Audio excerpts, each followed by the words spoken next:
ఇతరులకు నీ రాక ఆనందాన్ని, ఆహ్లాదాన్ని, ఆరోగ్యాన్ని ఇచ్చేలా చూసుకో.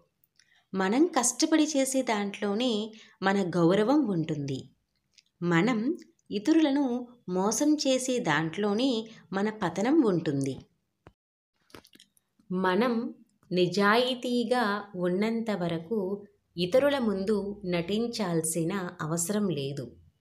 మనం జీవితంలో సంతోషంగా ఉండాలంటే ఎదుటి వాళ్ళతో పోల్చుకోకు.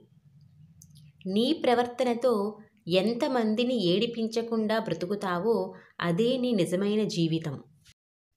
ఒత్తిడి లేని ఉద్యోగం ఉండదు. కాబట్టి దానిని కష్టంగా గాక ఇష్టంతో చెయ్యి.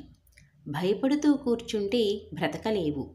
తప్పో ఒప్పో చేసి చూడు, గెలుపోటములు అవే వస్తాయి. ఒక మాట అంటేనే కళ్ళ నుండి నీళ్లు వచ్చేవారే స్వచ్ఛమైన వారు, మనసున్నవారని గుర్తుంచుకో. నా వెనుకున్నది నా వాళ్లే కదా అని మురిసిపోతే వారే వెన్నుపోటు పొడుస్తారని గుర్తుంచుకో. మనసులో కత్తులు దాచుకుని మాటల్లో పువ్వులు రాల్చే మనుషులతో జాగ్రత్త. భరిస్తున్నారు కదా అని ఇతరులను ఎక్కువగా బాధపెట్టకు. బంధాలు పుటుక్కుమని తెగిపోతాయి.